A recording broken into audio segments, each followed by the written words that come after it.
Hello students, welcome back to my YouTube channel Akshay Chopra Maths. Now as we were discussing class 10th mathematics final exam of standard level, ठीक है, हम standard level final exam discuss कर रहे थे। तो उसमें हमने last video में section A MCQ type 10 question discuss कर लिए थे। Now we are going to discuss next 10 questions, ठीक है। Section A that is MCQ based question, ठीक है।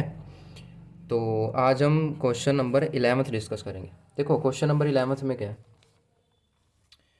In a single throw of two dice the probability of getting 12 as the product of two numbers is. देखो single throw of two dice, ठीक है जी, दो dice throw करी गई हैं। Probability बतानी है कि प्रोडक्ट कितना है जी, 12। प्रोडक्ट कितना है, 12, ठीक है। तो देखो सबसे पहले तो हमारे पास पूरे आउटकम्स होने चाहिए कि कितने आउटकम्स होंगे, ठीक है। टोटल आउटकम्स कितने होंगे हमारे पास।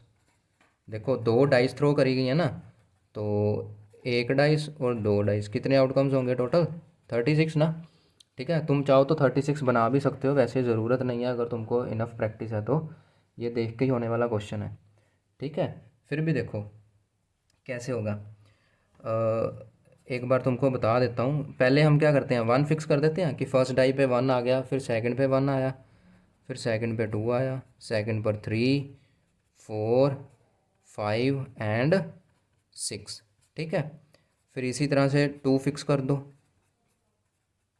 ठीक है ना। ये देखो इसमें क्या होता है बेटा, वैसे ना तुमको फाइनल एग्ज़ाम में इतना करने की ज़रूरत नहीं है। अब 3, तुम 1 मार्क के क्वेश्चन के लिए इतना टाइम वेस्ट करो, ठीक है। इसके शॉर्टकट मेथड्स भी होते हैं, वो भी मैं बताऊंगा, ठीक है। शॉर्टकट तो क्या है, बेसिकली वो प्रैक्टिस ही है, कि जितनी ज़्यादा तुम प्रैक्टिस करोगे वही शॉर्टकट होता है तुम्हारा, और कोई शॉर्टकट नहीं है, ठीक है। जैसे कहते हैं ना, ज़िंदगी में सफल होने का कोई शॉर्टकट नहीं है, ठीक है। तो इसी तरह से यहाँ पे भी कोई शॉर्टकट नहीं है। वो शॉर्टकट क्या है, एक ही शॉर्टकट है, दैट इज़ प्रैक्टिस, ठीक है ना। तो 5 4 5 5 एंड 5 6। अब बारी आ गई 6 की। देखो 6 1 6 2 6 3 6 4 6 5 एंड 6 6, ठीक है। चलो सोल्व यहाँ कर देता हूँ मैं, ठीक है, नहीं तो फिर पेज बार बार इधर उधर करना पड़ेगा। देखो ये तुम्हारी टोटल आउटकम्स होगी ना, कितनी थी, 36। अब प्रोबेबिलिटी का फॉर्मूला क्या आता है, फेवरेबल आउटकम अपॉन टोटल ना। हमेशा बच्चों को बताता हूँ, प्रोबेबिलिटी का फॉर्मूला क्या आता है, favourable outcome upon total outcomes, ठीक है। अब देखो ये फेवरेबल आउटकम्स क्या है, फेवरेबल आउटकम है जो उसने पूछा है। देखो पूछा क्या था, पूछा पूछा था उसने probability of getting 12 as the product, मतलब उनकी प्रोडक्ट आ जाए 12, ठीक है। प्रोडक्ट कितनी आ जाए, 12। देख लो 1 और 12 होता है ना, 12, लेकिन यहाँ पे तो 6 से बड़ा कुछ नहीं है। तो 2 के साथ 6 12, ये रहा 2 × 6, ठीक है। इसको मैं और कलर से हाईलाइट कर देता हूँ, देखो। तो 2 × 6 12, एक तो ये आ जाएगा, ठीक है। और फिर 3 4 ज़ार 12, ये रहा। उसके बाद 4 3 ज़ार 12, ये रहा। और 12 चाहिए हमको, 5 के टेबल में 12, ये रहा। 6 2 ज़ार 12। तो 1 2 3 4 टोटल कितने बने हमारे पास, 4 आउटकम्स आए ना फेवरेबल। तो फेवरेबल आउटकम्स कितने हैं, 4। टोटल हमारे पास कितने थे, 36। कटिंग कर दो, 1/9 आएगा आंसर, ठीक है जी। तो ये 1/9 ये रहा ऑप्शन नंबर ए, ठीक है। तो 1/9 अपना आंसर होगा। वैसे भी तुम देख सकते हो, तुमने क्या 12 बनाना ना, तो 1 का टेबल रीड करो पहले, इसको इसको कुछ बनाने की ज़रूरत नहीं है। देखो फेवरेबल आउटकम कितनी आएंगी, 1 का टेबल रीड करो, 1 × 6 मैक्सिमम, क्योंकि दूसरी डाइस मैक्सिमम 6 तक जा सकती है। 1 × 6 6 होता है, तो 1 का तो टेबल गया। अब 2 2 2 ज़ार 4, 2 3 ज़ार 6, ठीक है। 2 4 ज़ार 8, 2 5 ज़ार 10 एंड 2 6 ज़ार 12। एक तो 2 6 आ जाएगा, तो फिर उसका अपोजिट 6 2 भी तो आएगा, ठीक है। उसके बाद 3 3 4 ज़ार 12, तो उसके बाद उसका उल्टा 4 3 भी तो आएगा ना। अब देखो बस यही तो 4 थी हमारे पास, समझ गए, क्योंकि अभी 5 का टेबल आएगा, 5 के टेबल में 12 आता नहीं है। 6 का टेबल आएगा, वो हमने लिख लिया। 4 का टेबल आएगा, वो भी हमने लिख लिया। तो 4/36 दैट इज़ 1/9 अपना आंसर होगा, ठीक है। ये तो देख कर होने वाला सवाल है। अब देखो बच्चों क्वेश्चन नंबर 12th क्वेश्चन में क्या है, if alpha and beta are the zeros of this polynomial, alpha और बीटा इस पोलिनोमियल की जीरोज हैं, ठीक है। डिग्री ऑफ पोलिनोमियल तुमको पता है, पिछली वीडियो में भी बताया था, जितनी उसकी डिग्री है मैक्सिमम उतनी जीरोज हो सकती है ना। तो डिग्री इसकी 2 है, तो 2 जीरोज होंगी मैक्सिमम, दोनों दे रखी हैं alpha and beta. And alpha plus beta और अल्फ़ा मल्टीप्लाई बीटा वो भी दे रखा है, मतलब हमारे पास अल्फ़ा और बीटा क्या थी, जीरोस। तो हमारे पास एक सम ऑफ जीरोस गिवन है, एक प्रोडक्ट ऑफ जीरोस गिवन है, तो वो हम यहाँ से sum of zeros product of zeros भी कर देंगे ना। दैट मीन्स ये अपना 2.2 का क्वेश्चन आ गया, relation between roots and coefficient, ठीक है। Then we have to find value of A and B. अब ध्यान से देखो बेटा, चारों में ए की वैल्यू क्या है, 5, 1, 5/2, 1/2, यानी चारों में ए की वैल्यू अलग अलग है ना। तो तुम ए की वैल्यू निकालो, जो भी तुम्हारी ए की, मान लो ए इक्वल टू 1 आ गया तो बी ऑप्शन तुम्हारा आंसर हो जाएगा, सी चेक करने की ज़रूरत ही नहीं है। बात समझ आई ना। इसी तरह से या तुम सी चेक कर लो, क्योंकि सी भी चारों में अलग अलग है, ठीक है ना। तो जो भी तुम्हारा सी आएगा उससे अकॉर्डिंग वही ऑप्शन ठीक हो जाएगी, दूसरा देखने की ज़रूरत ही नहीं है। लेकिन हम यहाँ सीख रहे हैं तो सब कुछ देखेंगे। देखो ax² - 5x + c, ये था क्वेश्चन नंबर 12। क्वेश्चन नंबर 12 है ax² - 5x + c, ठीक है। हमारे पास अल्फ़ा, अब देखो अगर तुम इसको कंपेयर करो जनरल इक्वेशन से, ax + b, ठीक है, ax² + bx + c, ये जनरल पोलिनोमियल होता है ना। तो हमारे पास a की वैल्यू आ गई a, b बन जाएगा -5 और c बन जाएगा c, समझे ना। अब देखो हमारे पास क्या है, सम ऑफ जीरोस दे रखा है, alpha plus beta. Sum of zeros क्या आता है, -b/a होता है ना। तो -b/a means minus of b की वैल्यू कितनी है, -5/a, दैट इज़ 5/a। अब अल्फ़ा प्लस बीटा अगर ध्यान से देखो, यहाँ पे तुमको ये sum of zeros alpha plus beta is given to be 10 ना। तो क्या बन जाएगा फिर, 5/a = 10, विच मीन्स ए की वैल्यू क्या आ गई बेटा, 5/10, दैट इज़ 1/2। ए की वैल्यू 1/2 आ गई ना। अब देख लो ए की वैल्यू 1/2 कहाँ पे है, ये रहा, ए की वैल्यू 1/2 है ऑप्शन नंबर डी में, ठीक है। यानी कि हमारा ऑप्शन डी ठीक हो जाएगा। अब देखो यहाँ पे फिर हम सी भी कैलकुलेट करते हैं। देखो क्या आएगा सी की वैल्यू, सी के लिए क्या होगा, प्रोडक्ट ऑफ ज़ीरो ना, अल्फ़ा इंटू बीटा, वो क्या आता है c/a। सी की वैल्यू क्या है, सी है, ए की वैल्यू क्या है, ए ही है, तो c/a ही बन जाएगा ना।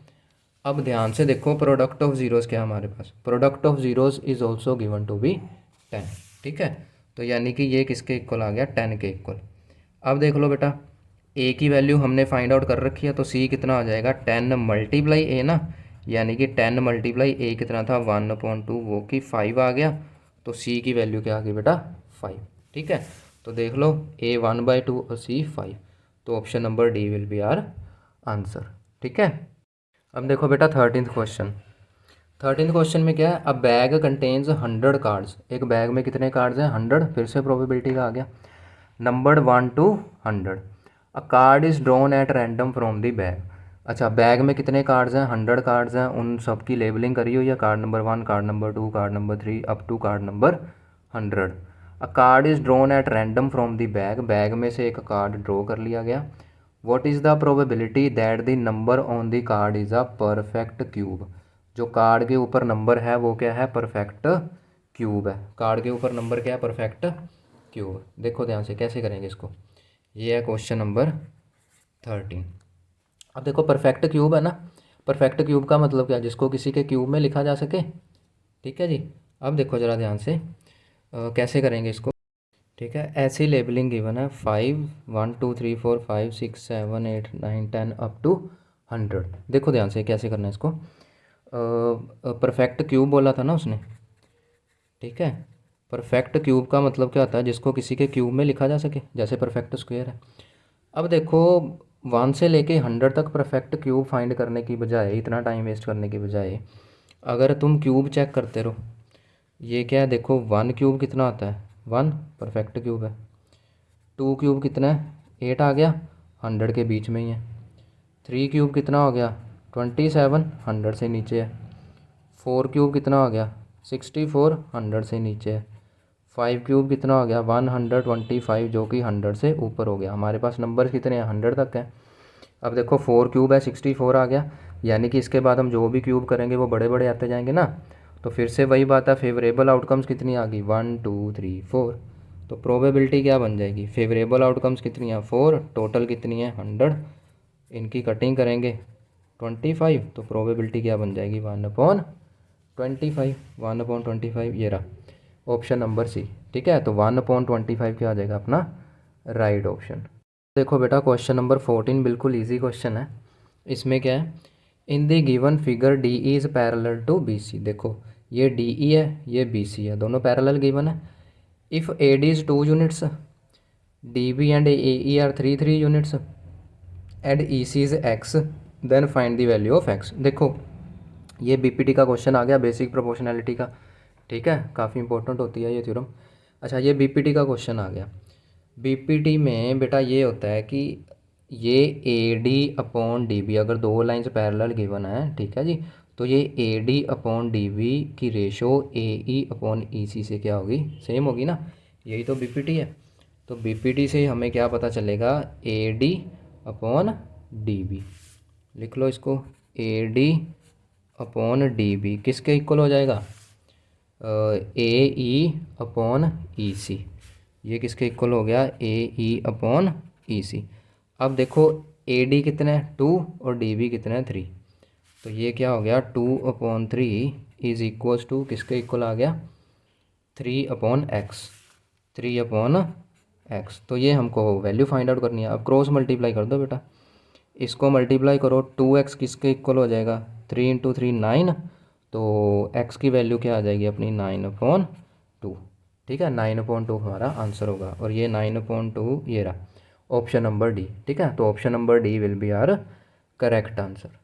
Now let's move towards the question number 15। 15 में देखो, if the pair of equations, दो इक्वेशंस गिवन है। ठीक है, पेयर का मतलब क्या था, दो इक्वेशंस, दो जोड़ी इक्वेशन गिवन है। ठीक है ना, 3x minus Y plus 8 equals to 0, 6x minus R Y plus 16 equals to 0 represents coincident lines, then the value of R. ये को इंसिडेंट लाइन्स रिप्रेजेंट कर रहा है। ठीक है, ये 3.1 3.2x है इसका। ठीक है ना, देखो कैसे है, हमारे पास 3 केसेस होते हैं बेटा। ये देखो एक बार रिवाइज करवा देता हूँ। ठीक है, ये है क्वेश्चन नंबर 15। ठीक है, एक बार रिवाइज करवाता हूँ। ये देखो कैसे करना है इसको। हमारे पास अगर दो इक्वेशंस गिवन है, ठीक है, देखो दो इक्वेशंस गिवन है, a1x plus b1y plus c1 equals to 0 and then a2x plus b2y plus c2 equals to 0। ये दो इक्वेशंस गिवन है ना। तो सबसे पहले क्या है जी, यूनिक सोल्यूशन। ठीक है, यूनिक सोल्यूशन का मतलब क्या होता है, इंटरसेक्टिंग लाइंस। ठीक है जी, इंटरसेक्टिंग लाइंस वो कब होता है, जब a1/a2 और b1/b2 जो है वो सेम नहीं आते। सेकंड केस क्या है हमारे पास, सेकंड केस मान लो, सेकंड केस ये हो गया इनफाइनाइट सोल्यूशन। ठीक है, इनफाइनाइट सोल्यूशन का मतलब क्या हो गया, को इंसिडेंट लाइंस। लाइंस क्या है, को इंसिडेंट। को इंसिडेंट का मतलब क्या होता है, a1/a2 b1/b2 c1/c2 सारे सेम है। ठीक है, थर्ड में क्या है, थर्ड में आ जाता है हमारे पास नो सोल्यूशन। नो सोल्यूशन का मतलब होता है पैरेलल लाइन से। ठीक है जी, नो सोल्यूशन का मतलब क्या है, पैरेलल लाइन से। पैरेलल लाइंस का मतलब क्या है कि a1/a2 और b1/b2 तो सेम है, लेकिन c1/c2 आपस में सेम नहीं है। ठीक है, ध्यान देना, यूनिक सोल्यूशन में c1/c2 से कोई मतलब नहीं है, a1/a2 b1/b2 सेम नहीं है बस। यहाँ पे इन्फाइनाइट में सारे सेम है, नो सोल्यूशन में पहले दो सेम, c2 यहाँ पे सेम नहीं है। ठीक है, अब हमारा क्वेश्चन देखो क्या था, ये लो यहाँ पे सोल्व कर देता हूँ, ये लो। ठीक है, अब हमारा क्वेश्चन देखो क्या था। हमारा क्वेश्चन है कि पेयर ऑफ लाइंस रिप्रेजेंट को इंसिडेंट लाइन। को इंसिडेंट लाइन रिप्रेजेंट कर रहा है, यानी कि को इंसिडेंट लाइन का मतलब infinite solution a1/a2 b1/b2 c1/c2 है सेम। ठीक है, तो पहले इक्वेशंस लिख लेते हैं। 3x minus Y plus 8 equals to 0। ये लो 3x minus Y plus 8 equals to 0। ठीक है, 3x minus Y plus 8 equals to 0। Second equation क्या है, 6x minus R Y plus 16। ये लो 6x minus R Y plus 16 equals to 0। ठीक है जी। अगर इसके अकॉर्डिंग देखें तो A1 की वैल्यू 3 है, B1 की वैल्यू -1 है और C1 की वैल्यू 8 है। ठीक है जी। और अगर इसके अकॉर्डिंग देखें A2 है 6, B2 is -R and C2 is 16। ठीक है।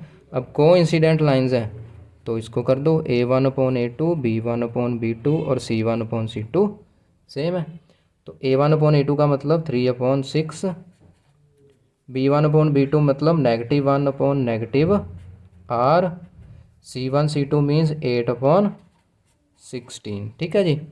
इनकी कटिंग कर दो 1/2, इनकी कटिंग कर दो 1/2। ये देखो जो कॉन्स्टेंट्स है वो तो सेम ही आ रहे हैं ना, तो यानी कि 1/2 इज इक्वस टू, ये नेगेटिव नेगेटिव कट गया, 1/R, जिसका मतलब R की वैल्यू क्या आ गई 2। ठीक है। तो R will be equals to 2, R equals to 2, ये रहा ऑप्शन नंबर डी। ठीक है। तो option number D will be our correct option. अब देखो बेटा question number 16, the hour hand of a clock is 6 centimetre long. जो क्लॉक का आर हैंड है उसकी लेंथ कितनी दे रखी है 6 सेंटीमीटर। ठीक है ना। The angle swept by it between 7:20 AM and 7:55 AM। तो 7:20 से लेकर 7:55 तक उसने कितना एंगल बनाया आर हैंड ने, वो हमें कैलकुलेट करना है। ठीक है ना। देखो कैसे करेंगे, इजी क्वेश्चन है। देखो क्वेश्चन नंबर 16। ठीक है। कैसे करना है इसको, देखो 6 सेंटीमीटर लॉन्ग है, एरिया स्वेप्ट 722। अब देखो बेटा एक क्लॉक है तुम्हारे पास। ठीक है। ये सर्कल शेप की क्लॉक है बेटा। ये क्लॉक का सेंटर होता है, इसमें एक आर हैंड होता है। ठीक है। अब देखो ये क्लॉक है 3, 4, 5, 6, 7, 8, 9, 10 एंड 11। अब ध्यान से देखना, ये एक सर्कल का पूरा एंगल जिसको हम कंप्लीट एंगल बोलते हैं। ठीक है। 9th क्लास का काम है, इसको क्या बोलते हैं कंप्लीट एंगल बोलते हैं। ये कितना होता है 360 डिग्री ना। ठीक है। और जो आर हैंड है, ये हमारा आर हैंड है, वो आर हैंड एक चक्कर कितने टाइम में पूरा करता है, एक रेवोल्यूशन कितने टाइम में कंप्लीट करता है 12 आवर्स में ना। यहाँ से वो स्टार्ट हुआ 1 2 3 4 5 6 7 8 9 10 11 12। ठीक है ना। तो वो 12 घंटे में एक चक्कर पूरा करेगा 12 आवर्स में। तो 12 आवर्स में एक चक्कर पूरा करता है, यानी 12 आवर्स में वो कितना एंगल कंप्लीट करता है 360 डिग्री। तो यानी कि 1 आवर में कितना हो गया 360 डिग्री अपॉन 12, कटिंग कर देंगे तो 30 डिग्री आ गया ना। अब देखो हमें क्या फाइंड करना है, हमें फाइंड करना है कि वो 7:20 AM से लेकर 7:55 AM में कितना एंगल। तो देख लो ये कितना बना, ये बन गया 5 और 3 यानी 35 मिनट्स। 35 मिनट्स। हमारा आंसर क्या आया आवर्स में, हमें मिनट्स में कैलकुलेट करना है ना। तो इस आर को पहले मिनट्स में बनाओ। 1 आवर का मतलब 60 मिनट ना, तो ये 60 मिनट कितना हो गया 30 डिग्री। तो 1 मिनट किसके इक्वल हो जाएगा 30 degree upon 60 degree, 0 0 cancelled out, 1/2, 1/2 आ गया ना। अब 1 मिनट में कितना एंगल कवर करा उसने हाफ डिग्री। हमारे पास कितने मिनट्स हैं 35 मिनट्स। तो 35 मिनट्स में वो कितना करेगा, हाफ को मल्टीप्लाई कर दो 35 से, तो आंसर कितना आ गया 35/2 डिग्री। ठीक है जी। ये डिग्री है, पावर 0 नहीं है। तो 35 मिनट्स में कितना कवर कर गया 35/2 डिग्री। तो ये देखो 35/2 डिग्री सेकंड ऑप्शन है। अब ध्यान दो यहाँ पे 6 सेंटीमीटर का कोई यूज़ ही नहीं हुआ। ठीक है ना, ऐसे कंफ्यूज करने के लिए दे रखा था। और अगर तुम इसको ध्यान से देखो, ये 10th क्लास का क्वेश्चन भी कहाँ है, ये तो मिनट्स है, कन्वर्जन करनी है आर की मिनट्स में कन्वर्जन करनी है, फिर यहाँ पे हमने वो यूनिटरी मेथड लगा दिया। ये तो 5th 6th क्लास का काम है सारा। ठीक है। 10th क्लास का तो काम ही नहीं है। चलो 17th क्वेश्चन देखते हैं। तो जरा 17th क्वेश्चन बड़ा अच्छा क्वेश्चन है, सर्कल तुम्हारी बुक का ही क्वेश्चन है। इसमें एक थ्योरम यूज़ होगी कि in the given figure the quadrilateral P Q R S circumscribes a circle. उसने बोला एक क्वाड्रिलेटरल है पी क्यू आर एस, ये रहा quadrilateral P Q are and S. इसने सर्कम स्क्राइब कर रखा है एक सर्कल को। सर्कम स्क्राइब करने का मतलब होता है कि अपने अंदर पूरी तरह कंटेन। ठीक है, कि हमारे पास ये कोई चीज़ है, ठीक है, उसके अंदर कोई चीज़ बिल्कुल पूरी तरह कंटेन्ड है, उसको बोलते हैं सर्कम स्क्राइब। ठीक है ना। तो पी क्यू वाला क्वाड्रिलेटरल है, उसने एक सर्कल को पूरी तरह से अपने अंदर सर्कम स्क्राइब करके रखा है। Here P A plus C S, उसने पूछा कि ये P A plus C S इसकी वैल्यू बताओ क्या होगी।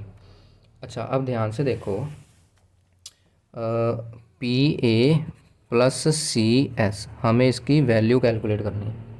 ठीक है, अब ध्यान से देखो बेटा, तुम लोगों ने सर्कल में एक थ्योरम पढ़ी है, बड़ी फेमस थ्योरम है कि ये एक सर्कल है। ठीक है, ये सर्कल का एक्सटर्नल पॉइंट है पॉइंट पी। तो एक्सटर्नल पॉइंट से जब भी हम दो टेंजेंट ड्रॉ करते हैं तो वो दोनों टेंजेंट्स की लेंथ सेम होती है ना, यानी पी ए और पी डी आपस में सेम होंगे। इसी तरह से एस सी और एस डी भी आपस में सेम होंगे। ठीक है, अब क्वेश्चन में क्या पी ए, तो हम पी ए लेके चलेंगे, P A equals to P D. तो यहाँ पे हमारे पास क्या होगा बेटा, P A equals to P D आ गया, इक्वेशन नंबर 1। ठीक है, सेकंड में देखो सी एस यूज़ करना है, तो C S equals to S D. ठीक है, तो C S equals to S D हो जाएगा, दिस इज़ इक्वेशन नंबर 2। अब हमें क्या चाहिए बेटा, P A plus C S चाहिए ना, तो P A plus C S ये रहा, 1 और 2, 1 और 2 को ऐड करेंगे। तो एडिशन का रूल तुमको पता है कि दो इक्वेशंस कब ऐड होती हैं, लेफ़्ट लेफ़्ट में ऐड होता है, राइट राइट में। तो P A plus C S किसके इक्वल हो जाएगा, P D plus S D के। तो P A plus C S की वैल्यू तो फाइंड आउट करनी है। अब ये P D plus S D क्या है, ये देखो ध्यान से, ये क्या है पी डी और ये क्या है एस डी। अब पी डी और एस डी को प्लस करेंगे तो पूरा पी एस बन गया कि नहीं, पूरा पी एस बन गया ना। और ये पी एस देख लो हमारी है ऑप्शन नंबर सी। तो हमारा आंसर क्या बन जाएगा, P S, that is option number 3। ठीक है, तो this question was totally based on this theorem that external point, if we draw two tangents from the external point, the length of these two tangents are always equal। ठीक है, अब देखो जरा question number 18। Question number 18 में देखो, देखो question 18 में क्या है, if alpha and beta are the zeros of the quadratic polynomial. अगर अल्फ़ा और बीटा इस क्वाड्रेटिक पोलिनोमियल की ज़ीरोज़ हैं, फिर से वही बात आ गई, 2 डिग्री का पोलिनोमियल है तो 2 ज़ीरोज़ आएंगी मैक्सिमम, वो दोनों दे रखी हैं alpha and beta. Then we have to find the value of alpha power 2 plus beta power 2। ये अगेन क्वेश्चन आ गया, relation between roots and coefficients. ठीक है, ये आई थिंक 3rd क्वेश्चन आ गया। ठीक है ना, तो relation between roots and coefficient, polynomial क्या है, X square minus A X minus B. अब पोलिनोमियल देखो क्या, P X equals to x square minus A X and minus B. ठीक है जी, अल्फ़ा और बीटा उसके रूट्स हैं, तो बेटा सम ऑफ रूट्स निकाल लो पहले। सम ऑफ रूट्स क्या होंगे, माइनस बी अपॉन ए, माइनस बी की वैल्यू क्या है नेगेटिव ए, अपॉन ए की वैल्यू क्या है 1, तो it will be equals to A. Product of roots find कर लो, प्रोडक्ट ऑफ रूट्स क्या आता है सी अपॉन ए, यहाँ पे सी की वैल्यू क्या नेगेटिव बी और ए की वैल्यू क्या 1, it will be negative B. ठीक है, तो हमें क्या चाहिए, alpha square plus beta square चाहिए ना।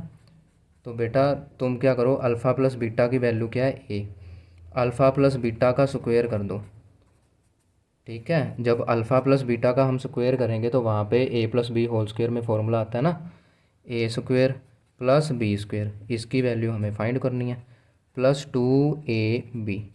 समझे, तो ये अल्फ़ा इंटू बीटा की वैल्यू हमारे पास है माइनस बी, तो ये बन जाएगा 2 times negative B equals to A square, यानी -2b equals to A square. ये alpha square plus beta square हमें फाइंड करना है। ठीक है, अब देखो ये -2 भी दूसरी तरफ जाके पॉजिटिव हो जाएगा। ठीक है, तो alpha square plus beta square will be equals to A square plus 2b। ठीक है, तो alpha square plus beta square की वैल्यू क्या आ जाएगी, ए स्क्वेयर प्लस 2b। ये रहा A square plus 2b second option, तो सेकंड ऑप्शन होगी हमारी ठीक। ठीक है बेटा, 19th क्वेश्चन देखो, एजर्शन रीज़न टाइप। बेटा देखो एजर्शन रीज़न टाइप में पहले तो क्वेश्चन अटैम्प्ट करने का तरीका बताता हूँ मैं। ठीक है, फिर हम सॉल्व करते हैं। देखो ए ऑप्शन में क्या है, both assertion and reason are true, assertion reason दोनों ट्रू हैं, आगे का छोड़ो एक बार। बी ऑप्शन में क्या है, both assertion and reason true, इसमें भी ट्रू है। ठीक है, थर्ड में क्या है, एजर्शन ठीक है लेकिन रीज़न फॉल्स है, यानी कि एक चीज़ फॉल्स है ना। फोर्थ में क्या है, असर्शन फॉल्स है और रीज़न ट्रू है, यानी कि एक चीज़ फॉल्स है। मतलब अगर तुम ए और बी ऑप्शन देखो तो दोनों चीज़ें ठीक हैं, सी और डी ऑप्शन देखो तो दोनों में से कोई एक चीज़ गलत है, यानी कि हमारे पास कोई ऐसी ऑप्शन नहीं है कि जिसमें दोनों चीज़ें गलत हों। ठीक है। तो इट मीन्स तुम एक चीज़ चेक कर लेना, अजर्शन या रीज़न कौन सा तुम्हें चेक करना ईजी लगता है। मान लो तुम्हें अजर्शन चेक करना ईजी लग रहा है और अजर्शन फॉल्स निकल आया, तो बेटा एक ही तो ऑप्शन है, अजर्शन फॉल्स है तो रीज़न ट्रू ही होगा, ऑप्शन डी टिक कर देना। इसी तरह से मान लो तुमको रीज़न चेक करना इजी लग रहा है, रीज़न फॉल्स आ गया। अब रीज़न फॉल्स आ गया इट मीन्स अजर्शन ट्रू ही होगा, तो अजर्शन देखने की ज़रूरत ही नहीं है, ऑप्शन नंबर सी ठीक हो जाएगा। ठीक है, तो ऐसे कर लेना अगर तुमसे दूसरी स्टेटमेंट नहीं चेक हो रही है। अगर तो ठीक निकल आए फिर तो क्या कर सकते हैं, करना ही पड़ेगा। तो ये एक छोटी सी ट्रिक है कि दोनों कभी गलत नहीं हो सकते, अगर दोनों में से कोई एक गलत हो गया तो दूसरा चेक करने की ज़रूरत बिल्कुल नहीं है। ठीक है, अब यहाँ पे हम सारा कुछ करेंगे, देखो ध्यान से। 19th में क्या है, assertion is the polynomial p x equal to x square plus three has two real zeros. इस पोलिनोमियल की कितनी रियल ज़ीरोज़ हैं, 2। बेटा ये तुम्हारा question chapter number 4 quadratic equation का क्वेश्चन आ गया, जिसमें लास्ट एक्सरसाइज होती थी ना नेचर ऑफ रूट्स, अगर तुमको याद हो। ठीक है, लास्ट एक्सरसाइज होती थी नेचर ऑफ रूट्स। ठीक है, नेचर ऑफ रूट्स में क्या है, हम डिस्क्रिमिनेंट निकालते थे। हमारे पास ये क्वाड्रेटिक इक्वेशन है, ठीक है, हम इसका डिस्क्रिमिनेंट फाइंड करते थे बी स्क्वेयर माइनस 4ac। ठीक है, अगर तो डिस्क्रिमिनेंट पॉजिटिव आ गया यानी कि 2 रियल एंड डिफरेंट रूट्स आएंगे, यानी कि अलग अलग डिस्टिंक्ट बोलते हैं जिसको।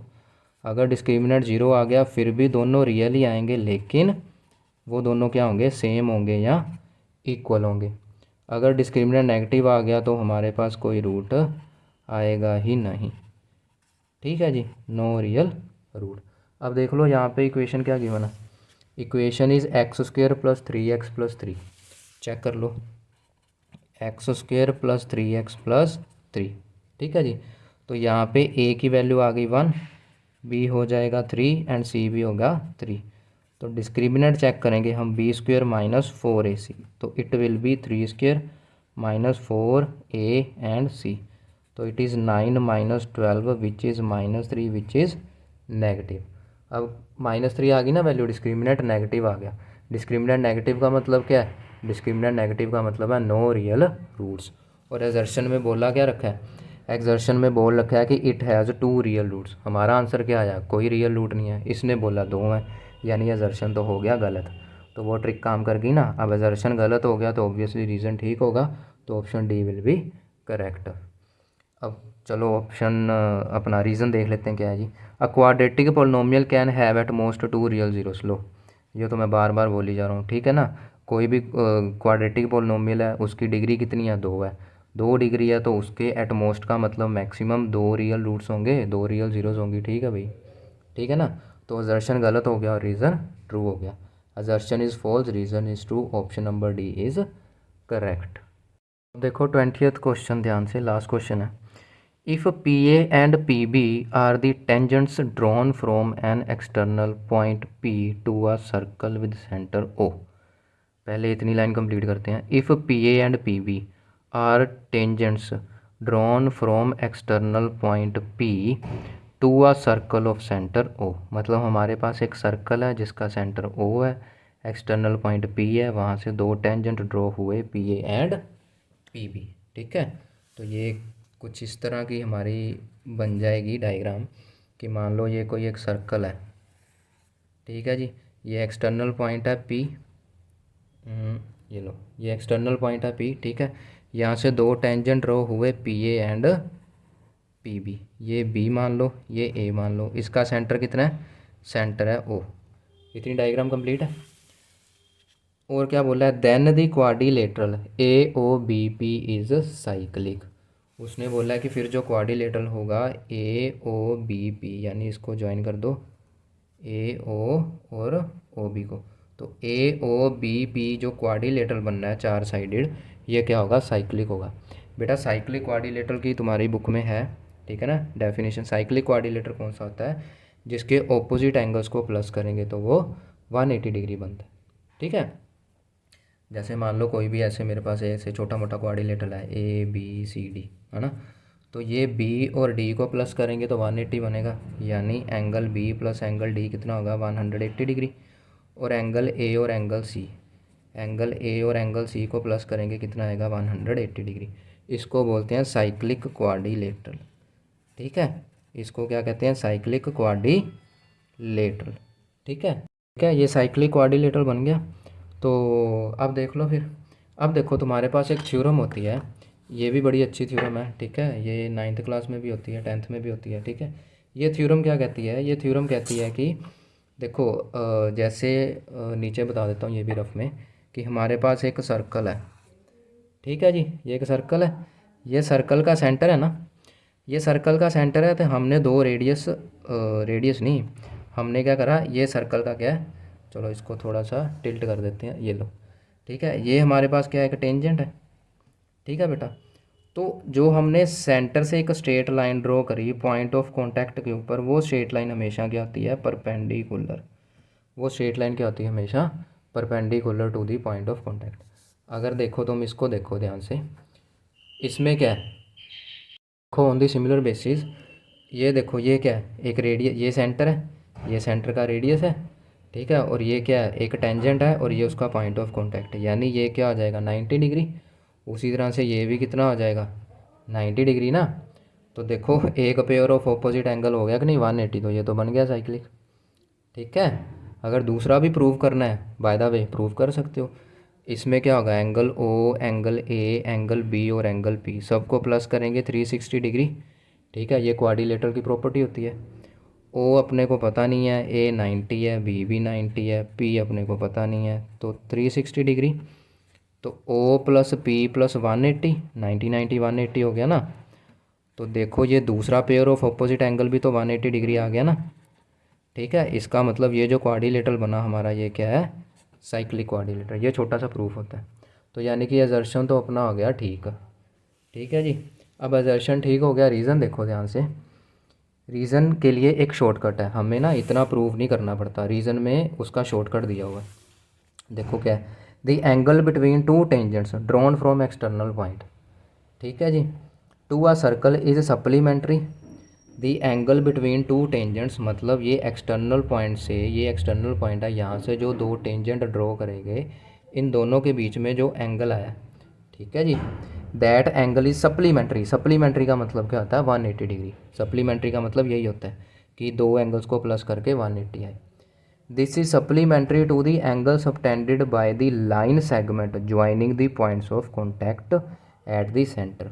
उसने कहा ऐसे ऐसे लाइन सेगमेंट जो पॉइंट ऑफ कॉन्टैक्ट को सेंटर से ज्वाइन कर रहा है, दूसरा लाइन सेगमेंट जो पॉइंट ऑफ कॉन्टैक्ट को सेंटर से ज्वाइन कर रहा है, तो इन दोनों के बीच में बनने वाला एंगल, तो ये वाले एंगल आपस में क्या होते हैं, सप्लीमेंट्री। सप्लीमेंट्री का मतलब क्या है, इनका सम 180 होता है। और देख लो वही तो प्रूव करा हमने। ठीक है, इनका सम क्या होता है, 180। तो बस इसकी वजह से क्या होगा, ये साइक्लिक हो गया। तो इसी चीज़ का यूज़ करके तो हमने इसको असर्शन को ठीक बोला है। तो यानी कि हमारा असर्शन भी ठीक है, रीज़न भी ठीक है, और जो रीज़न है वो असर्शन की करेक्ट एक्सप्लेनेशन भी है। तो यानी कि both assertion and reason are true and reason is the correct explanation of assertion. तो option number A will be our answer. ठीक है, तो ए ऑप्शन क्या होगी, करेक्ट ऑप्शन होगी। ठीक है बच्चों, तो ये था हमारा सेक्शन ए। किसी को कहीं पे कोई डाउट है तो कमेंट सेक्शन में बताना, डाउट क्लियर करेंगे आपके। बाकी सेक्शन बी के साथ नेक्स्ट वीडियो में मिलेंगे। Till then good bye.